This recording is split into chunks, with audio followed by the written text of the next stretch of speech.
In this clip, I'm going to talk about being the split incarnation of Thor Han Eredyon and what I know about the matter, and I'll go into proving exactly why I think so. And the purpose being that I want you to have increased discernment about the Galactic Federation world people, because I could see it. I could pair my own life and my own psyche and my own dealing with Elena's soul group. She had other split lifetime on Earth, and I'm going to go over them.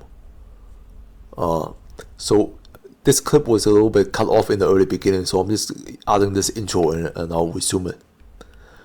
I'll bridge it by saying that I started doing the script manifest story when I was a little kid experimenting with manifestation. The secret just came out not long ago. It was the early 2000s, late 2000 era, and I was still thinking that in order to manifest, I have to pray to God. I was a Christian at the time, but I was really asking Source for things, and yeah. And I figured if I could drum out a whole bunch of prayer request lists, that was my only rationality of manifesting vision board. It's just to prayer request list, like God do it for me, and I want to see if I could get things answered. Most of my prayer request lists hit. I did a whole bunch of TV, films, and games, and script manifest, and quite a few of them had a split incarnation with Elena Danaan. I'll go into it. But for now, I'll just go into the fact that as I was communicating with Source, with the Divine, I was insulted for not looking deep enough into aliens, that I was being too easily manipulated by the government, that the government say, no, it's air balloon, it doesn't matter, it's not fake, it's real, question mark, and then you leave it at that. And being insulted, I said, well, I could do better. So I started consciously engaging and diving into it, and I start asking harder questions, and I start running a lot of things. And among my asks, as a response to this, and I was doing films, story, and games, right? I manifested a show called Cosmic Disclosure, and that is where I found out there's a whole galactic slavery thing going on. I got them to know remotely from 07, long before Corey Good came out, that I knew who Corey Good was prior to beforehand. Because as I was tuning in with the Divine kind of was feeding me information, right? The Source Divine was feeding me information, and I was a little bit heightened, and I was a little bit future sight aware. Normally, I'm just a normal person. I'm not super psionic gifted, but when you're so tuned in and communicating with divinity, you get gifted. You get this ability, and it was kind of normal. I was a big Christian boy. You know, that seems like a normal thing that you do. You know. So I wasn't too minding or too weirded out by the whole experience. It was just something I was mentally tuned into, and so I have a track record of knowing when my manifestation will come about, and I know when I'm asking Source for said manifestation, what exactly it will be. I get a feedback of what it will be, and then how it will come about. That is a known track record of the endeavor, and that's something I picked up. In the same way that I was manifesting Corey Good, Cosmic Disclosure, I manifested other alien discovery. The soul group that is channeling, the home soul group, and the Rob Garthier, who channeled Eredith, is one of them. Alright. There's also the David Lauer, who channeled the Kalas reptilian, and I was even into that, and I was monitoring Faster Narada, alien intuitive artist who is big on contacting reptilian. I was into that because I wanted to know the both side of it. I wanted to know the whole spectrum, a whole perspective, and I wanted the reptilian end to be talking, right? I didn't, and at the time I was so engaged with the wild things that, and I was so young that I was just like I didn't think too much about the factual element. I just thought, yeah, I just keep painting and see what was hitting. Well, Kalas is an interesting people. I'll go over Kalas a little bit. The source fed it to be Love Awakening. They're in the middle of Love Awakening. Some of the book, the lizard at 6 density, deliberately try to out the invasive element on Earth doing bad shit. They diss them. They diss them and say these are Sithy people. If you don't love, you damage yourself. Some of them are that developed, where they truly love awakening, and so there's a real genuine warning in there, where they are on the enemy camp, and they're trying to warn you. And read the Kalas book, but make your own discernment, because they're still incarnating. So they're people that's neck deep in the reptilian empire, and some of them are genuine bullshitters, and they will tell you we're going to the white light, the reincarnation trap, and they will go all the way to try to slip that in there. And then in between the lies, there are some of them that is genuine enough, and they warn you, and then just have a realistic perspective about where these people are coming from. They're still neck deep in the enemy empire. Have a reasonable expectation, and then find some truth in there, because that's been an eye opener. Because you also want to know what exactly are the aliens what exactly are the invasive up to, right? The perspective. So that's one way of going about it. Rob Garthier and Audif is also quite good at he contacted Jupiter 60 alien that is in Elena Danaan material. That Elena Danaan material repeated later. So he contacted them first. Right? He independently contacted them first, and later Elena repeated that there were 60 Jupiter alien. Right? Rob Garthier and Eredyon is good enough to tell people what density is. His channeling material on density is still quite up to date and relevant. It's not bad.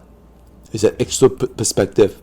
He is also a channeler who earlier outed that this galaxy had more reptilian life form than there are humans. Reptilians have been around more substantially than human, and that seemed to be proven to be more real in real life than not in the Elena Danaan material. But keep in mind, channeler are never 100% accurate. In the only planet of choice, the channeler or mentioning interstellar group lived for millions of years, while in real life, when interstellar came and talk about themselves, owner have said they only live thousands of years. Right? The number, they don't get it right, but it seems the spiritual balance perfection that the 9 book, the only planet of choice, were touting that they represent the 9 spiritual perfection is still true. When the interstellar tells you stop killing animals, you probably should be listening to them. Right?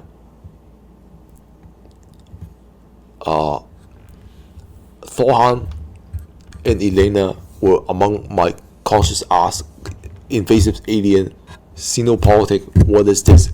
They're among my ask. After I also ran increased remote viewer group, I also asked Source, wouldn't it be nice if there's more conscious expression on Earth, and there were additional timeline merging of new remote viewers. Remote viewers like Courtney Brown, Dick Argyle, remote viewer that wasn't in my OG timeline. Right? I'm a pre-Mandela timeline person. Before I asked for the conscious book, the only planet of choice, that came out in 1993, in my timeline, in my 2006, 2007, that book never existed. Alright? So, prayer requests, when I'm asking for them, tends to merge in from another timeline. And when timeline change, and now it's always been there, and I'm making a claim that I asked for it in 2006 and 7, it was released in 1993. You don't believe it, but that's what I'm saying. That happened to me. It was a real triumph at the time where I could break the mold of what is, and then add addition to it. Alright? I did a lot of manifest that is timeline merging. I manifested that happened to me. It was a real triumph at the time where I could break the mold of what is, and then add addition to it. Alright? I did a lot of manifest that is timeline merging. I manifested let's say F32, F22, F35. In my original timeline, military playing magazine were complaining we were in 4th gen playing for so long that we failed to fund budget to improve the plane, and for some reason I had the off idea, wouldn't it be nice if I could just time merge in a 5th generation plane? Wouldn't that be exciting? I got both. I got them both. So, in my perspective, Mandela effect is normal when they're talking about how Starseed, our scholar mentioned many Starseed time merging to slip, evade from the deep state notice, and that they just pop out of nowhere. I believe them because these things happens a lot, even when I'm casually prayer request manifesting. It just tend to occur, so it's not so strange. And so I've been waiting since I know about my manifest ask. Prior to, one of my asks was, what exactly is stellar politics? What is xenopolitics? For 70 years, I've been waiting for Elena Danaan and Thor Han Eredyon to come about in response to this ask, because I knew one of my split self would step up and take this role on. Alright? And now I'll go deeper into proving that Elena Danaan and my soul history. Prior to Elena Danaan coming into the scene with Michael Sala, I set myself up to go over a split incarnation lifetime over Elena Danaan, and I was holding over this particular split incarnation for a reason that I probably won't disclose at this time. Her name is Kaylee Bryant, and she's a split incarnation of Elena Danaan. Elena had a therapist, quantum therapist, that she had fallen out with. I think that the same therapist had a split incarnation that was dating a Kaylee Bryant on the show, right? So there's a whole lot of coincidences thing going on where it's parallel. I don't know that soul history is good or bad. I scripted manifested this show for Kaylee Bryant years prior, and I knew that they're the same soul years prior. For Kaylee, the showrunner in Legacy, there's a male showrunner in Legacy who possibly is the same guy that's been bothering Elena Danaan. That his name is Perez, right? This soul is dark and problematic, and Kaylee was made to dress up as a panda, whole bunch of actors on the show Legacy were made to dress up as Panda. And Panda Bear, as we all know now, as most people will awaken know, is the panda eye. So they're not up and up. And I'm saying that Perez is most likely the same soul. Then he's dark. He's probably some kind of CIA agent. And this the thing that he said, oh, Elena Danaan died and replaced by a clone. Well, he's historically dark. He's a close so-called member of Kaylee, Elena Danaan, and there's a problem, right? I know for a fact that the showrunner for Legacy, the male showrunner, is another split incarnation of Elena Danaan and Kaylee. Her name is Leah Mitchell. Leah Mitchell, the Fox TV series Glee, is a script manifest story of mine. Same way Thor Han Eredyon have earlier story where he's listening to music, he like earth music, he listens to them loudly, he annoys people on the battleship's station. I have a little musical inclination, and I script manifested this musical for incarnation of Elena Danaan. Elena Danaan split incarnation Leah Mitchell. Corey, the actor Corey, that is real life boyfriend of Leah Mitchell, is the showrunner for Legacy. Okay, a Legacy showrunner, and possibly Perez is Corey. I know for a fact Corey is the same as the showrunner, the male showrunner, and because he had dark lifetime in the past, he is so injured as a soul. He hurt people, he hurt himself. Most souls who kill people tend not to be able to take care of themselves, whether they lower the spiritual guard or whether they're divinely injured in a substantial stance. Like Alex Collier said, like his Saini people have said, love denies, it hurts you. Love denies is an injury you keep or something, right? Well, I'm studying reincarnations, and it's true that if you hurt people, you damage yourself so severely, you not be able to take care of it. You tend not to be able to take care of yourself, and then he drug overdose. It's sad. When I was manifesting a script for these young kids, I wanted their career to succeed. There's a lot of problem with the Glee class.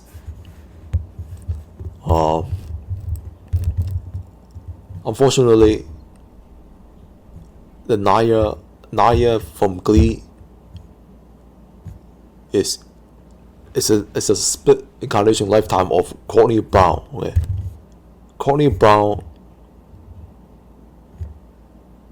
is a close soul member of mine, and he is the dipole soul twin of Elena Danaan. They're very close.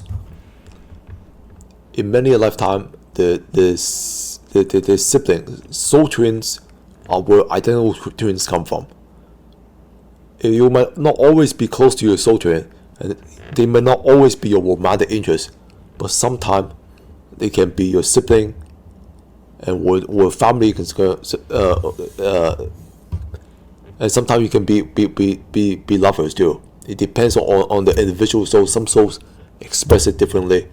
It's not automatic whether you are a lover or not. Sometimes my soul twin and I are more often siblings than we are lovers. While Elena and Courtney Brown and their souls are more often lovers. Okay, so that is what I'm saying. And Courtney and Elena both outed themselves as Black League member, and that's very easy for me to tell, because in Glee, Thor Han and I are Heather, friend of Naya, who were there, very upset when she drowned, or when they're trying to find her at the river, and she was the only Glee class that came out to the scene and tried to look for her. That's how close they are. I'll go over the relationship with Courtney and and Colin Brown and myself. Colin Brown did a remote viewing session on Nikola Tesla. Nikola Tesla is Thor Han and me. Alright. In Nikola Tesla's lifetime, the mother was likely a Elena Danaan. One of the Nikola Tesla's sister was likely Colin Brown. That is how close our souls is. Let's see what I'm missing. In the I won't. I don't have the names for all the legacy cast. I'll skip over that and go straight into a well-known franchise.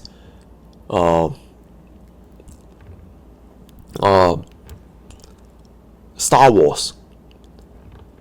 Courtney Brown keep mentioning George Lucas because George Lucas is a split incarnation of Courtney Brown. None other than Courtney Brown. Where is Elena Danaan?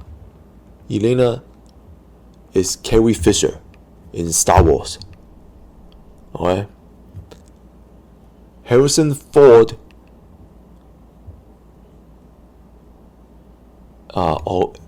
He's not the same soul. He's someone else. He's not the same soul, but he's another. Harrison Ford. That doesn't matter. It's a different person. Okay. But then Courtney is George Lucas. That is why he keep mentioning Star Wars all the time. Then that's why Elena Danaan and Courtney Brown keep referencing Star Wars and saying that is the Orion War. That is the Orion War. That is the rebellion is a Black Lee member, and it's as simple as that. George Lucas is the same soul as Courtney Brown. He's telling a real, legitimate story about the reptilian empire. And maybe I'll do a deeper segment just to tell the Star Wars fan to be more alerted to these things. But this clip, I'm just trying to tell the Elena in crowd people, the people that is asking on the fringe whether this is true or not. I'm talking to this audience base. Okay. And I ran. When I was asking source for more remote viewers, I knew who Colin Brown was. In Star Wars, Natalie Portman is Thor Han and I.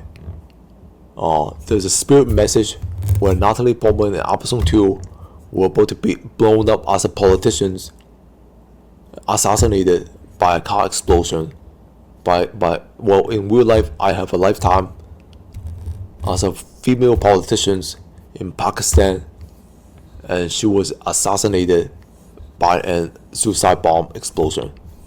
Spirit message in art. And now I will go over to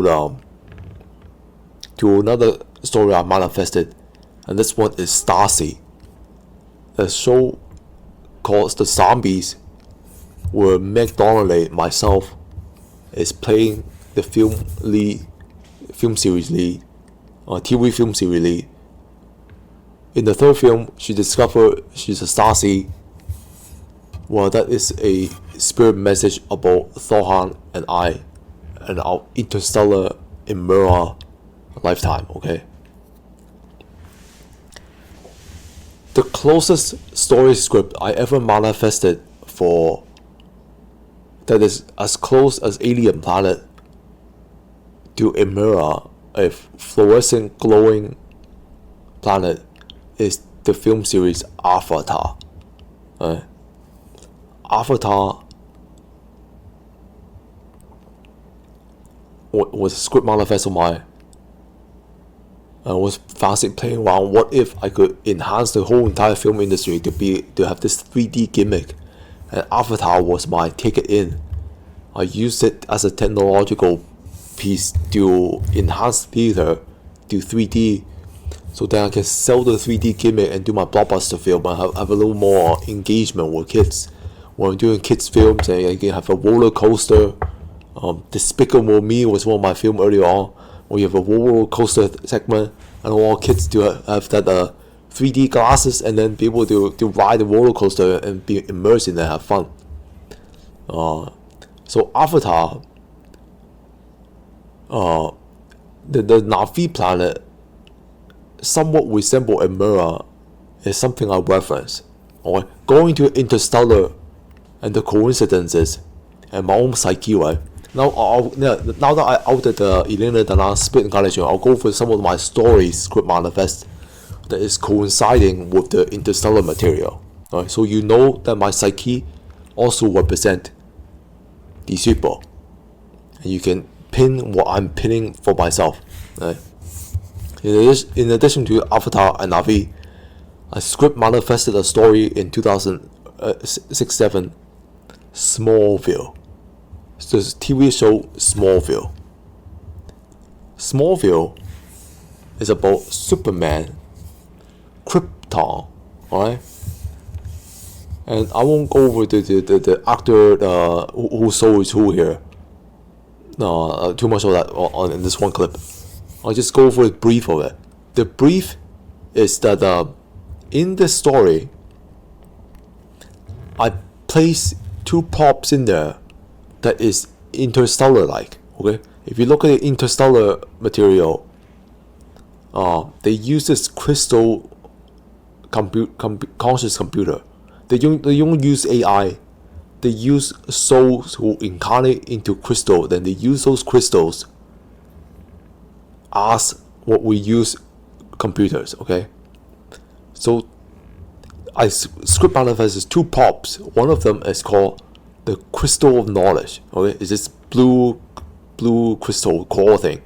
This thing is what power the fortress of solitude. Okay, so think of the fortress of solitude as the crystal arc. Right? And by the time I was script manifesting Smallville, I was already intuitively engaged in the material so far ahead that I knew that Elena was gonna come about, Thor Han was gonna come about, and I was able to foreread into the future enough, and I was able to foreread the Council of Five talking that density shifting is just conscious evolution. It's not some kind of ascension gimmick where you get closer to divinity. It's just conscious evolution. It's just as the opposition is de-evolution will be like 3D consciousness, lower end of it, where you have third world country like China. People from China can get into arcs, where the arcs, if you're a little bit elevated in consciousness, say a democratic country like America, where you have rule law, where people have rule of conduct, maybe the Japanese people who doesn't litter in the street are extra high consciousness. I don't know, but that is how simplistic raising consciousness is. It's the difference between the third world country mentality and the more developed country mentality, right? So that is what they're detecting. That is what the Chinese are failing to keep up in terms of consciously entering those arcs. And it's not a big religious stigma deal. When I manifested the book, the only planet of choice, and I caught wind that the nine is moving humanity along because we're dragging people down across the universe with how unevolved we are, with how backward we are. I just realized that we have to work on our consciousness. Okay, I'll go into some art where I try to hype up, I try to grasp what consciousness is a little bit later in this clip. It might go a little long, but I'll because I was just a kid, I was visualizing what I'm seeing. I just want to share that in the same clip so you have an idea. But now I'll dive deeper into the psyche. Psyche is Smallville is an intuitive art where I'm fully aware that there's an interstellar element that was forereading ahead, and I call them out in Michael Sala's JP material. There's a purple crystal, right?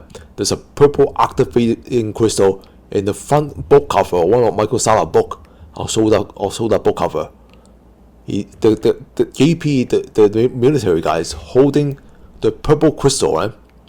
So now I'll prove to you that Smallville is an intuitive art for myself, and I'm able to foreread the future, and I'm able to see exactly and engage with these material. 2007 years ago, when I manifested the story and the script came out, it's this little orb thing.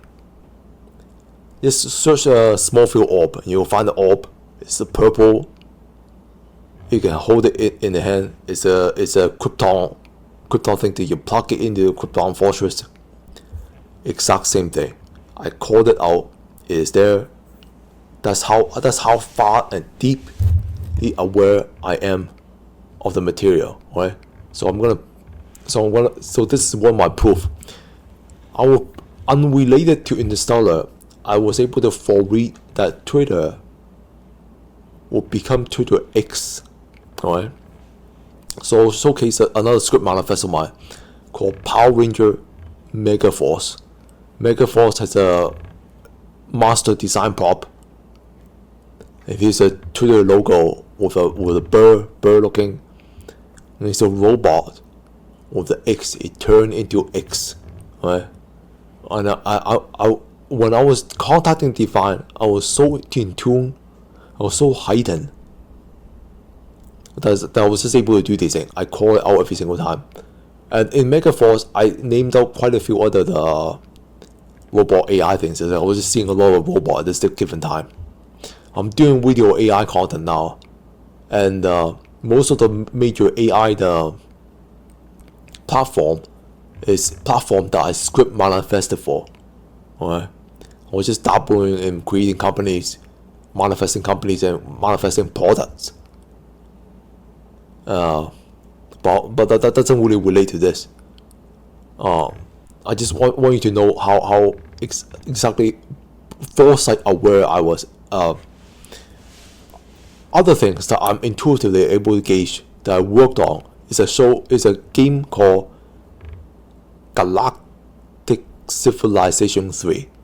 In this story, I deliberately try to mimic remote viewers because I was intuitively because I was asking source for increased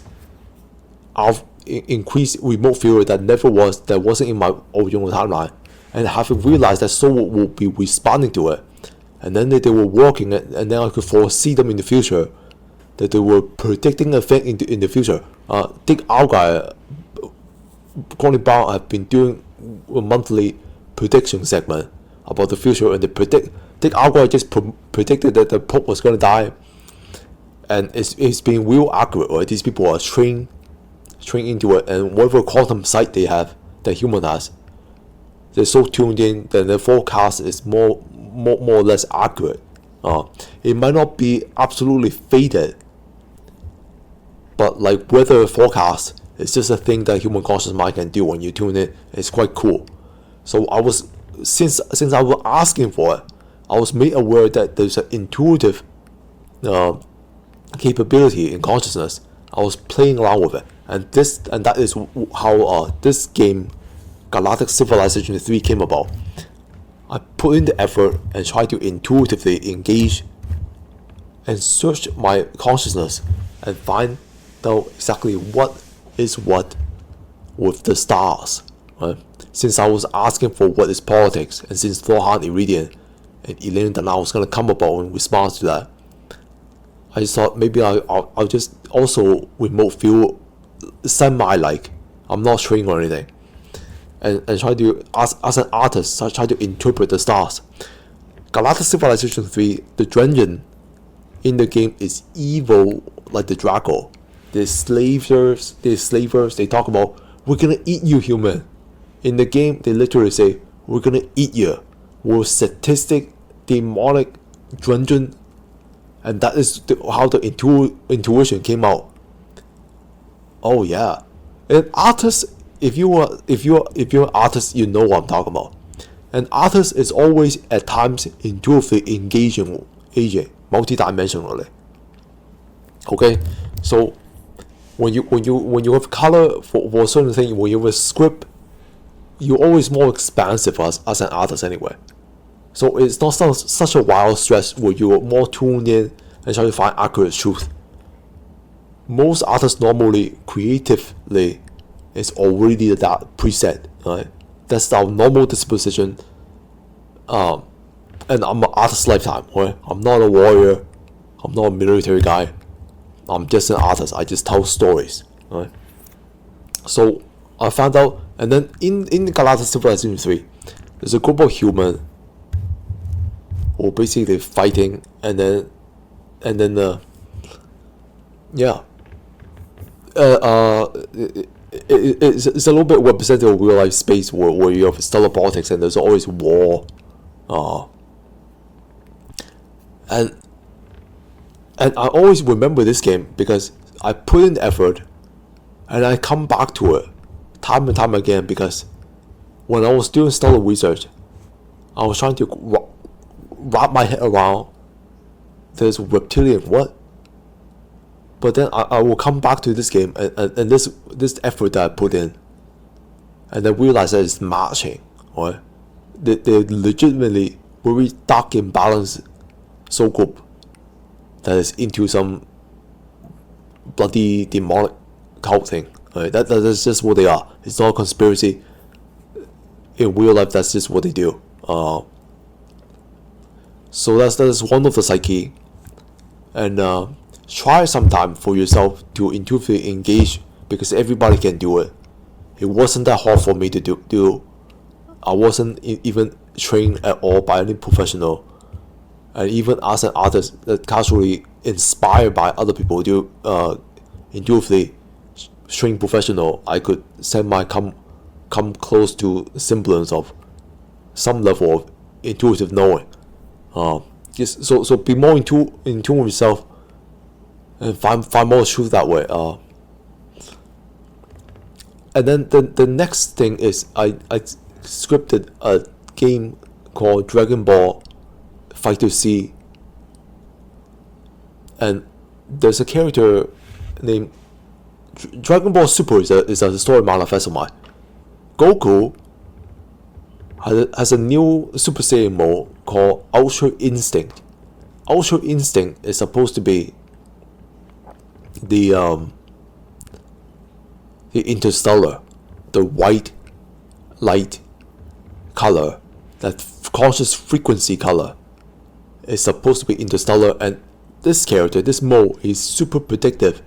He's consciously like bombast out there, radiating frequency wave that is unimaginable to a normal human, but he's so powerful. Right? It's like super out there. That is what I think of interstellar in terms of the 60 the density evolution. That's intuitively that's what I'm seeing. And this same color, this conscious color, is where Stephnak, Elena Danaan's sister, she has a she made some art, right? That's always pairing with Elena Danaan material.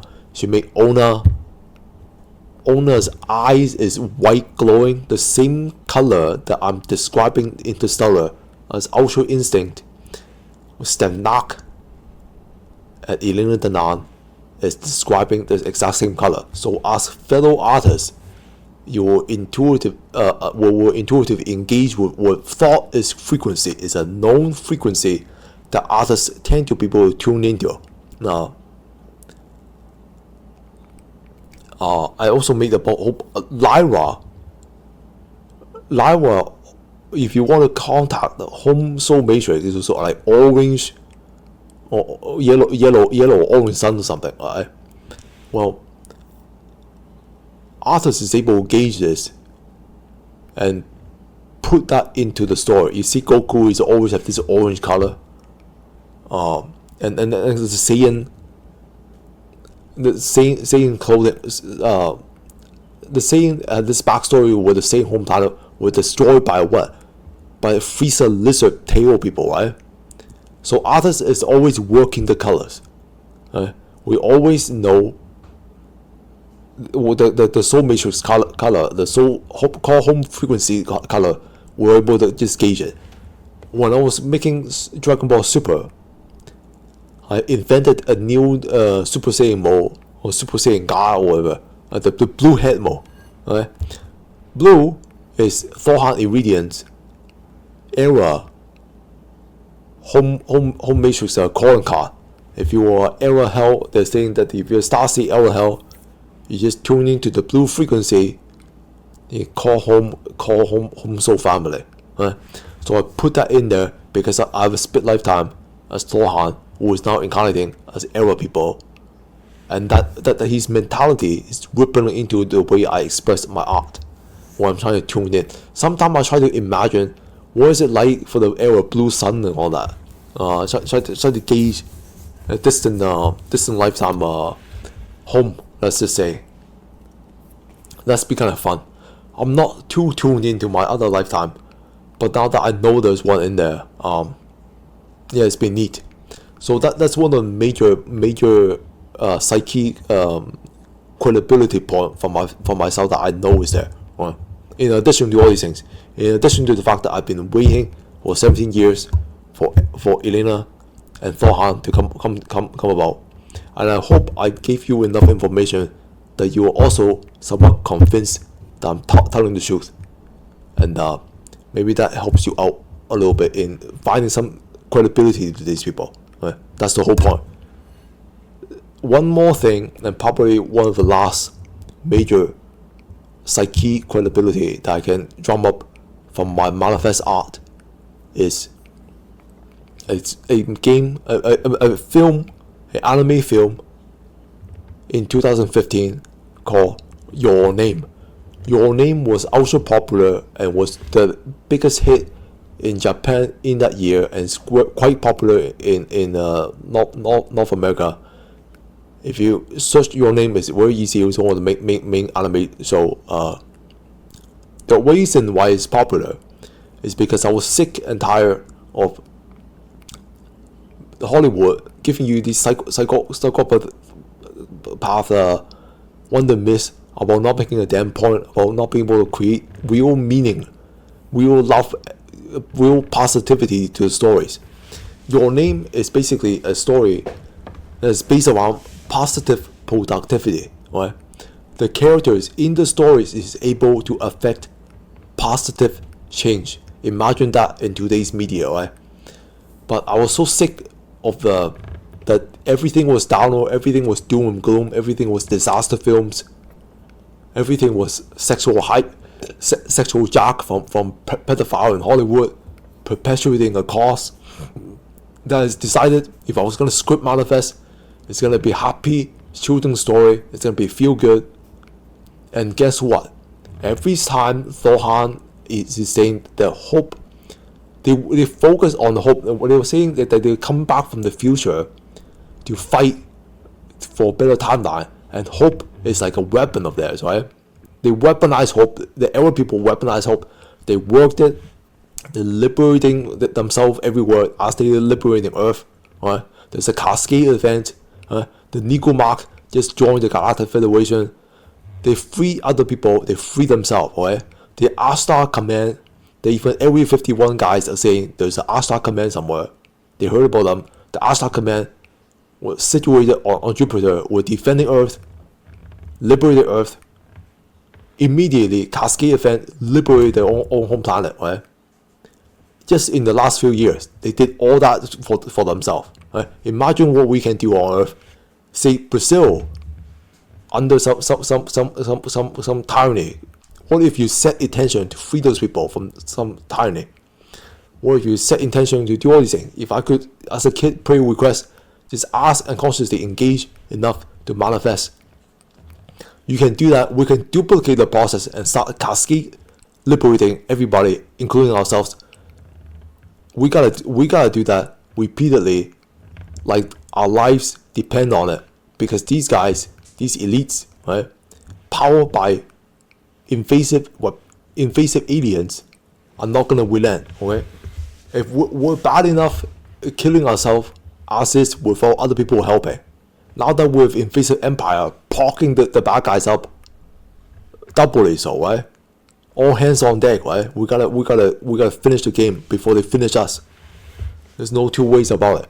I'll go back into your name. Your name is focus hope in the fine print. Okay, your name is all Galactic Federation of World People Psyche. Alright. The whole story is about the boy saving girl.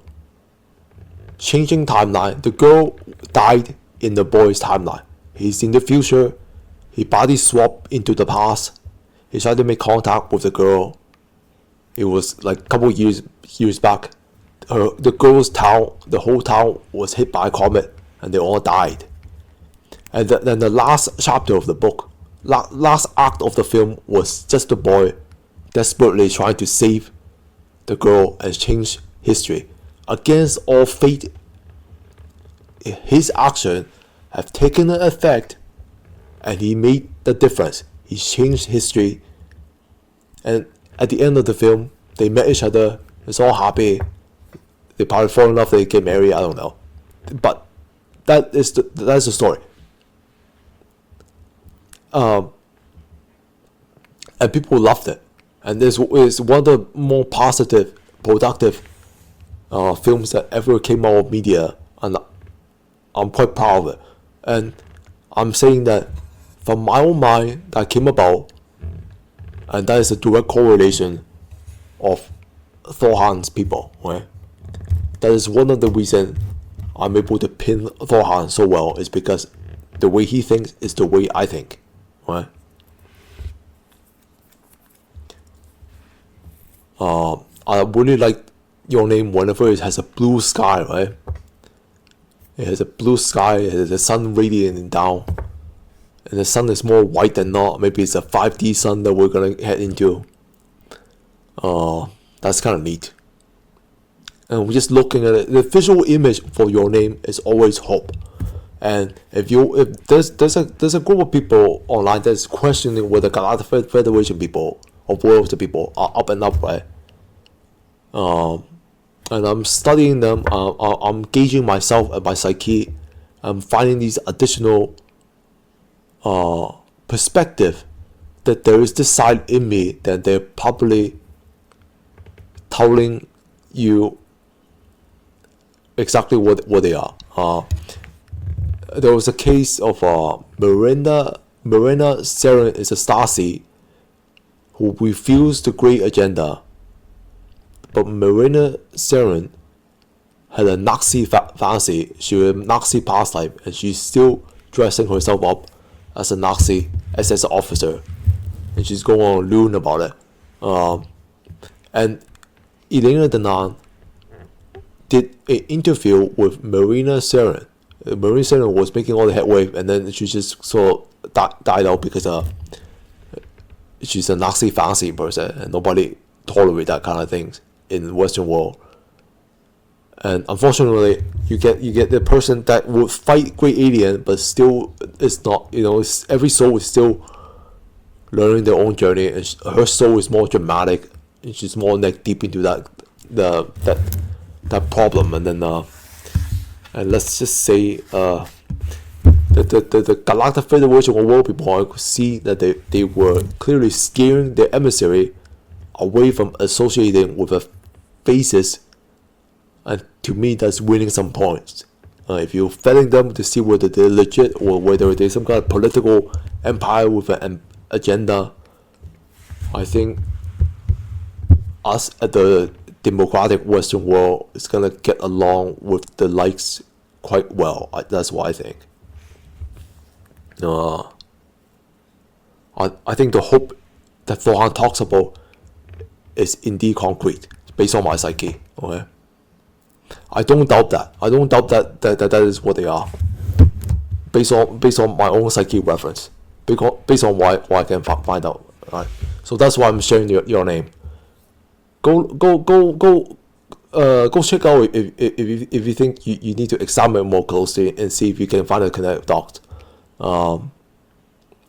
There's not much else that is intuitive art and psyche represented from my manifest try. Most of the other material I have is just daily life junk. I think that's about all I can drum up. And I think mentioning 3 lifetimes of Elena Danaan and Connie Brown is enough, and explaining the way the Connie and Elena and they're coinciding the coinciding reference of Black League, and then telling you that the George Lucas and Carrie Fisher is also good.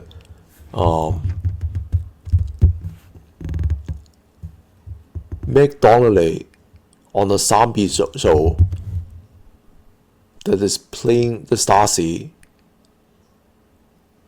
that the script manifested for, that is about Thor Han and I, an interstellar lifetime. Mick Donnelly is dating is Drake, an actor. Drake is Courtney Brown. There's that additional connection there, where our soul is just that close.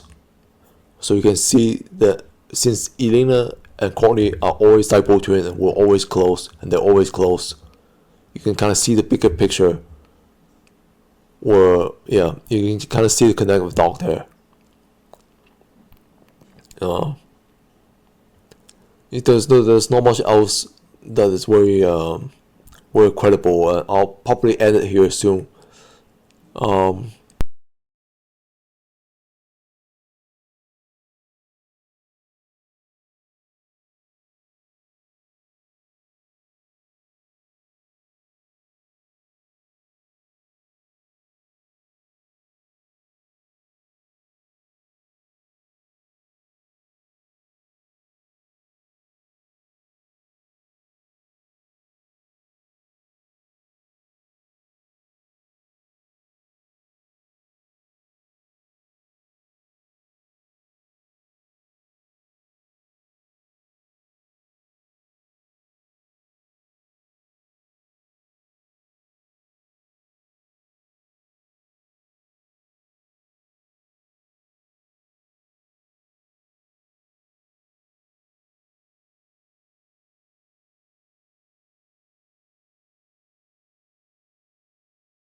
I'm just gonna add an extra lifetime here.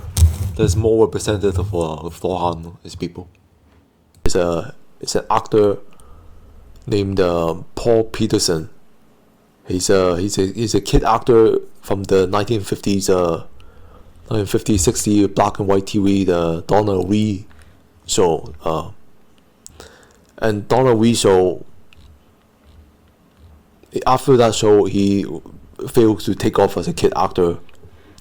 And he grew up to become from that experience. He was kind of deeply traumatized. He had young person pressure, and now he became a child actors rights activist. And he's quite proud of his work. It's quite I quite like that lifetime. That is quite upstanding. That's helping people. And I quite like that Thor Han is out there rescuing kids. And the last thing you want is finding yourself angry and bitter, and then some other lifetime doing bad shit to people. Because you get really pressed in on that front. So it's not always the case with my soul. Back in the 1800s, there's some dipshit lifetime, but then recently I've got mellowed out for some reason.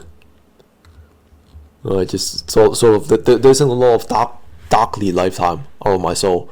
So most of the time in my modern lifetime, we're just normal people without a lot of fuss, without a lot of dark fuss. So you can see that Thor Han is kind of out there protecting and rescuing people, and then I have another, and then it's kind of similar that way. And this is also to further prove that they are legitimately saving people, because of a lifetime on Earth that is doing the saving, doing the protecting. Right? If you look at I guess that's about all I wanted to say. There's not much else.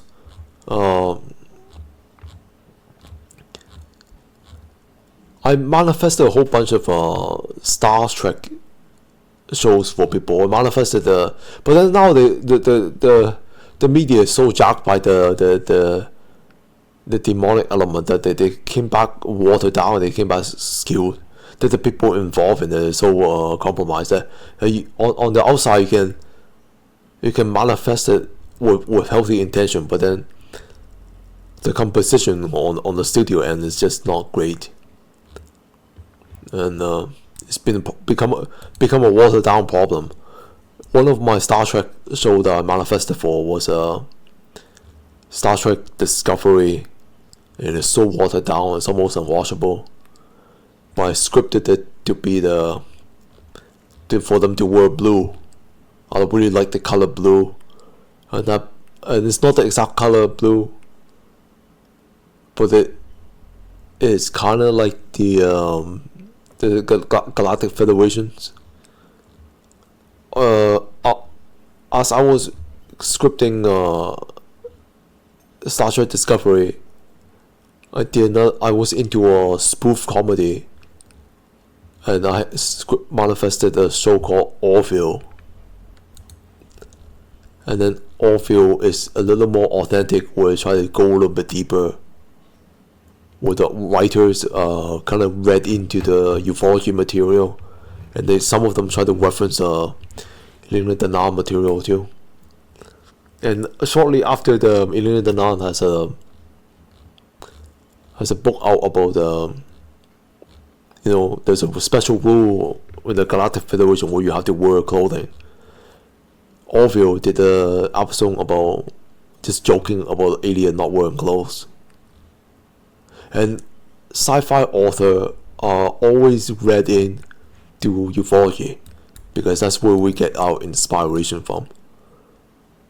I was watching Power Rangers 30th anniversary, and the author and the writers on there were making reference from Elena Danaan material, where they're saying, in space you have to be extra careful and put emphasis on going invisible with your ship, because you have to hide from an unfriendly universe. That is one of the alien contactee from Elena material, where they're saying that you have to go invisible. It's so dangerous, the galaxy, war everywhere, and that is it. It is, and people put that in there in none other than kids shows, right? Kids and sci-fi cartoon. That's where artists disseminate this information first to tell the public. Artists is the first historian before anybody else. We're the wildest. That we're able to explore the sci-fi literature. We're able to have an open mind before the academic community and the science, and where they're looking for academic proof and how this is not approved by the academic boards. Sci-fi storyteller accept everything, okay? We're just going there. So this ufology has been taking traction, I see, from the writer communities. I'm seeing that quite a lot. Elena Danaan material has actually have quite a reach, believe it or not, among the writers. That's what I'm seeing, which is kind of interesting.